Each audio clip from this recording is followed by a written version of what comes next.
श्री राम जय राम जय जय राम। श्री राम जय राम जय जय राम। श्री राम जय राम जय जय राम। श्री राम जय राम जय जय राम। श्री राम जय राम जय जय राम।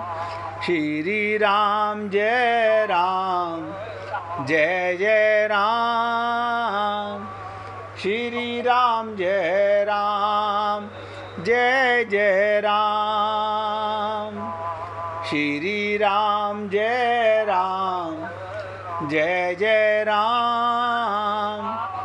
श्री राम जय राम जय जय राम। सभी पुण्य आत्मा एकाग्रचित्त होकर सुनिएगा। इसी प्रकार अहंकार,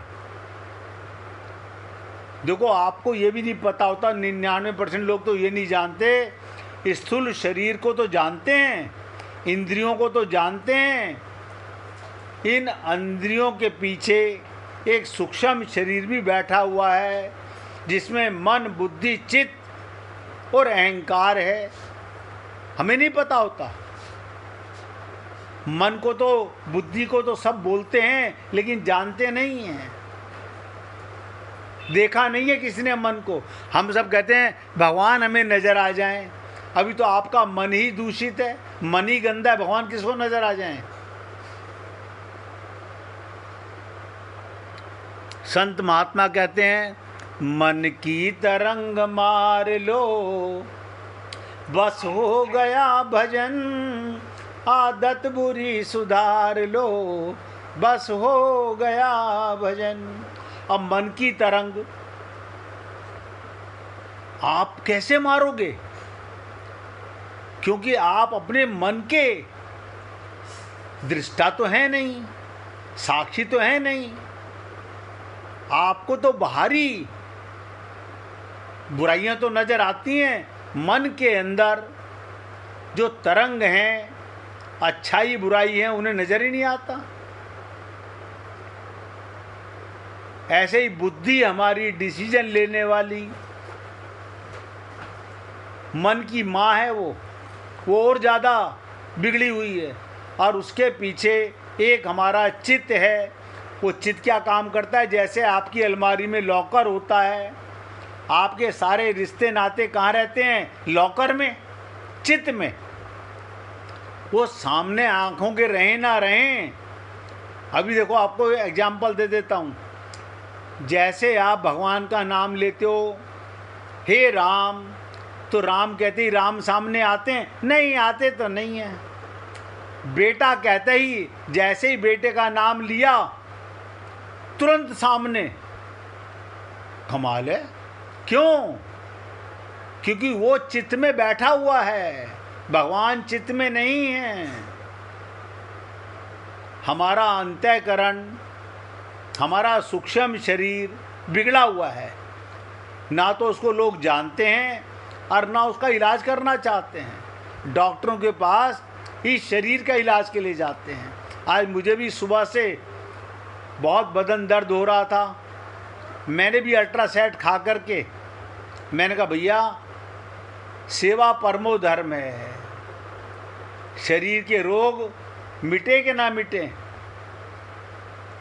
लेकिन जब तक प्रयत्न करेंगे हम भगवत प्राप्ति की ओर बढ़ने के लिए, एकाग्रचित्त होकर के ध्यान से सुने, तो मन की कुटिलता को आप और हम लोग नहीं जान पाते। इसी प्रकार अहंकार, बिगड़ा हुआ चित्त, आप और हम लोगों को पता नहीं चलता कि हम में अहंकार है। वो बड़े भाग्यशाली जीव होते हैं जो ये कहते हैं मुझ में से अहंकार नहीं जा रहा, जो महसूस करते हैं। अहंकार क्या है उसको भी सुन लीजिएगा।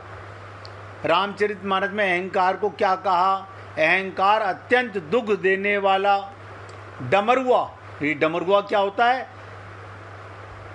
गंठ, गले में गांठ हो जाती है। आपने देखा होगा बहुत से लोगों को गले में बाहर गांठें नजर आती हैं, घेंगा रोग बोलते हैं। जिस प्रकार घेंगा रोग हो जाने पर व्यक्ति गला ऊंचा करके चलता है, उसी प्रकार ऊंचा करके मतलब वो नीचे देखे कैसे, गले में आगे लट्टू लटका हुआ है। इसी प्रकार अहंकारी व्यक्ति अपने झूठे अहंकार में, अहम में सिर ऊंचा करके अकड़ कर चलता है। अहंकार। मैं आपसे छोटा छोटा डिस्कशन कर रहा हूं, जिससे कि आप और हम लोग ये मानस रोग को 2 दिन में सुन के समझ सकें और अपने अंतःकरण में देखें कि मेरे मन, मेरी बुद्धि और मेरे चित्त में जब तक ये पाप भरा रहेगा, रोग भरे रहेंगे, कितने ही संत महात्मा मिल जाएं, जगत गुरु मिल जाएं, अरे अंदर मिला हुआ भगवान काम नहीं आ पा रहा। भगवान तो सबको मिला हुआ है, ऐसा कोई जीव नहीं जिसके अंदर भगवान नहीं है। आत्मा परमात्मा सदा साथ रहते हैं, लेकिन अज्ञानतावश हम अपने को शरीर मानते हैं आत्मा। तो ये अहंकार, मैंने कहा, गले का रोग है। जैसे अहंकारी व्यक्ति अकड़ के चलता है ऊंचा सिर करके, ऐसे जिसके गले में गांठें होती हैं वो भी सर उठा के चलता है। ऐसे ही जीव के अंदर तृष्णा, ये तृष्णा कई चीज की होती है। भोगों को प्राप्त करने की कामना को तृष्णा कहते हैं, जो कभी मिटती नहीं, दिनों दिन बढ़ती चली जाती है। धन कमाने की तृष्णा, मान सम्मान पाने की तृष्णा, ये ऐसी प्यास है। तृष्णा की तुलना जलोदर से की गई है। इस रोग में मनुष्य का पेट फूलकर ढोलक के समान हो जाता है, जिसे वो बहुत कष्ट झेलना पड़ता है। उसी तरह तृष्णा बढ़ने से मनुष्य का पेट भोगों से कभी नहीं भरता। धन में अलमारी में जगह खत्म हो जाएगी, दूसरी अलमारी खरीद लेंगे, दूसरी अलमारी खरीद लेंगे, तृष्णा नहीं मरेगी। मैंने एक बार चांदनी चौक में एक सेठ जी को देखा दुकान पर। उनको चांदनी चौक में 2 नौकर अंदर से गोदी पकड़कर उठा रहे थे और उनकी लार लटक रही थी। मैंने कहा क्या बात, इनको क्या बीमारी है? बोले वो कोई बीमारी नहीं है, इनसे दुकान नहीं छोड़ी जाती, तृष्णा नहीं मरती। इनकी उम्र 95 साल की हो गई है। कहते हैं मैं जाके चाहे बैठा रहूं, अपनी दुकान को देखता रहूं। ये तृष्णा है।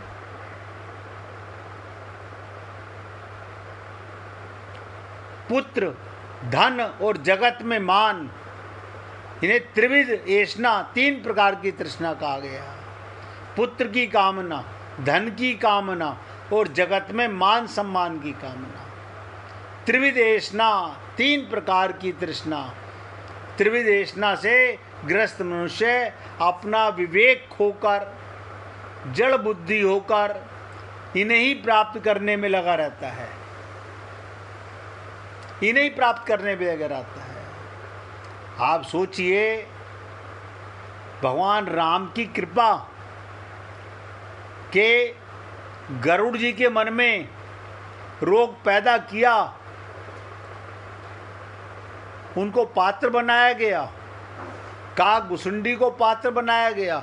और काक भुसुंडी जी का भी चरित्र मैं आपको बहुत सुना चुका हूँ। इसी प्रकार हमारे अंदर धन, दंभ, अभिमान, दंभ या अभिमान, मनुष्य अपने को बड़ा, वो दूसरे को तुच्छ समझता है। ये अभिमानी लोगों का काम है। घमंड, दंभ है। अभिमान में मनुष्य अपने को बड़ा, वो दूसरे को तुच्छ समझता है। अभिमान मनुष्य के दुर्गुणों का राजा है। बताओ, अभिमान मनुष्य के दुर्गुणों का राजा है। ये सभी दोषों व रोगों को आकर्षित करने वाला चुंबक है।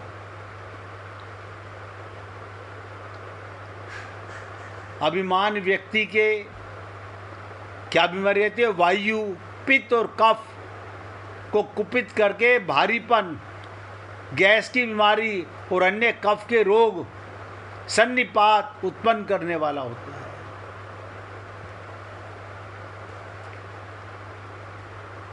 जब डिटेल में चर्चा कर रहे थे तो काफ़ी लंबी चर्चा कर रहे थे, एक एक चीज़ को बहुत डिटेल में चौपाइयों के साथ चर्चा हो रही थी। इसी प्रकार अविवेक, विवेक माने कसौटी। बताइए, अगर किसी व्यक्ति को कहा जाए तू तो बड़ा अविवेकी है, वो मानेगा नहीं। विवेक माने मैं आत्मा और मेरा संबंध परमात्मा, और अविवेक माने मैं शरीर और मेरा संबंध परिवार, संसार, माया का, यानी अपने को देह मानने वाला अविवेक ही है। आत्मा होते हुए और इसी देह में ज्ञान हो सकता है, और कोई देह नहीं है। देवताओं को भी ज्ञान तो होता है, लेकिन उनके पास में अधिकार नहीं है भक्ति करने का। आपने कभी नहीं सुना होगा किसी देवता को भगवत प्राप्ति हुई हो। अरे देवताओं का राजा इंद्र, वो तरसता रहता है। मानस रोगों में अविवेक की तुलना ज्वर से की गई है, बुखार से की गई है। जिस प्रकार ज्वर में मनुष्य के मन, इंद्रियां, वो शरीर को ताप पहुंचता है। मन, इंद्रियां, शरीर को ताप पहुंचता है। उसी प्रकार अविवेक से किए गए कार्य मनुष्य को अंत में दुख रूपी ताप प्रदान करते हैं। क्या मतलब? शरीर मान के किया गया कर्म अविवेकी है। क्या करेगा? अंत में दुख रूपी ताप प्रदान करेगा। पुनरपि जननम पुनरपि मरणम, यानी आपका परम पद नहीं हो सकता। सारे संसार के ब्राह्मणों को, संतों को एक साथ इकट्ठा कर लो, अविवेकी व्यक्ति का कल्याण नहीं होता। रामचरितमानस में आया, बिनु सत्संग विवेक न होई, और बिनु विवेक हरि कृपा न होई। तो आप कहेंगे हमारा तो संतों से संग हो गया है। ये तो आपका हृदय जानता होगा। आपको आत्मज्ञान हो गया है तो 100% है कि आपका संतों से संग हो चुका है। अगर अभी भी काया और माया में उलझे हुए हैं, काया और माया में रहना पाप नहीं है। अपने को काया और माया में उलझाए रखना अविवेकी व्यक्ति का काम है। वो कितनी पूजा पाठ करे, ये सब छल कपट है।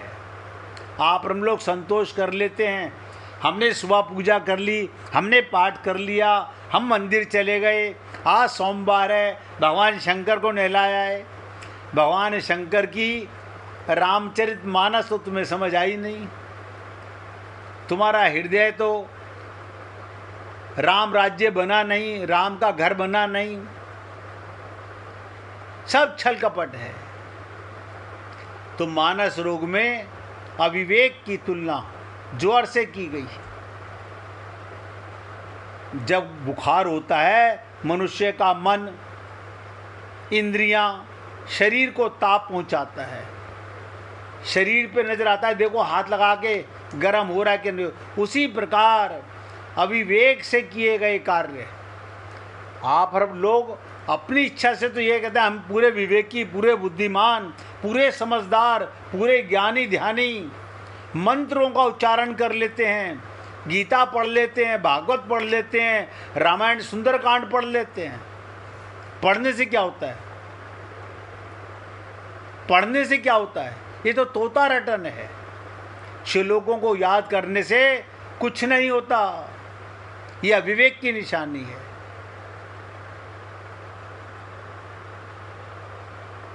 विवेक क्या कहता है?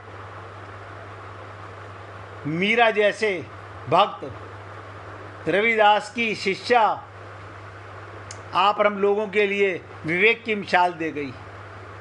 आप हम लोग अगर मुख से बोले ना कि मेरे तो गिरधर गोपाल दूसरों ना कोई, तो पहले देखते हैं कोई घर में सुन तो नहीं रहा है। यही अविवेक है। बोलने की हिम्मत नहीं सबके बीच में। लेकिन मीरा ने समाज में एक नई मिसाल दी विवेक की।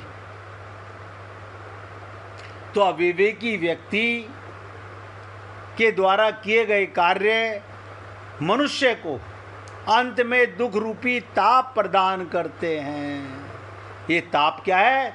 बार बार संसार में आना, बार बार जाना, फिर वापस आके माँ के गर्भ में 9 महीने जेल खाने में कैद हो जाना। आपको और हमको अभी याद नहीं है। आप और हम सब लोग वो 9 महीने की कैद काट के आए हुए हैं। पता नहीं है, भूल गए। वहां पर भगवान से प्रार्थना कर रहे थे। उस विषय को छेड़ना नहीं चाहता, लंबी चर्चा चल जाएगी। इसी प्रकार असंयम, असंयम क्या होता है? खाने पीने में असंयमी व्यक्ति पेट का रोगी बन जाता है। जिस व्यक्ति की वाणी पर संयम नहीं होता वो किसी से भी गाली गलौज करने लगेगा, निंदा अपमान करेगा, अपनी जीभ से संबंधित मस्तिष्क के ज्ञान कोशों को हानि पहुंचाता है। इससे क्या लगता है? उसे पता नहीं चलता। आपके मस्तिष्क के ज्ञान के जो कोश हैं, सेल्स हैं, वो तार ढीले पड़ने लगते हैं। मुंह या जीभ के कैंसर या लकवा जैसी बीमारी का शिकार बन जाता है ऐसा व्यक्ति। कभी सोचा नहीं होगा हमने।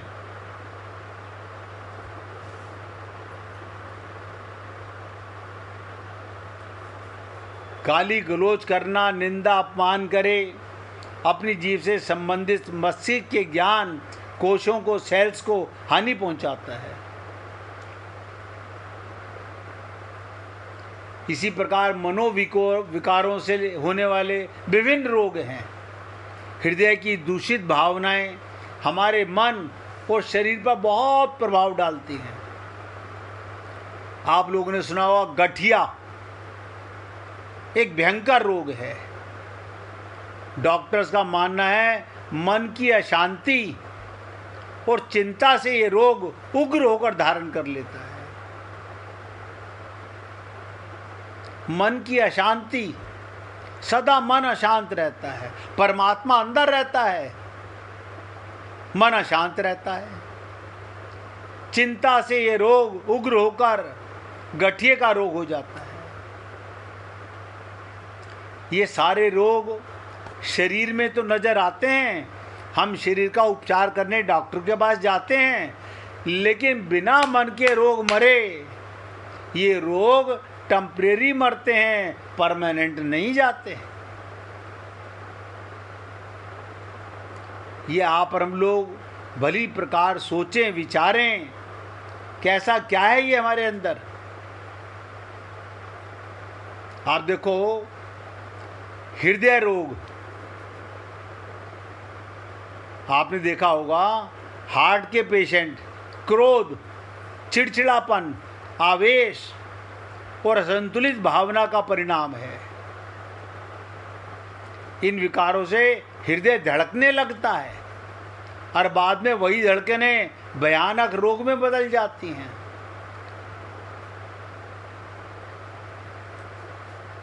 असंतुलित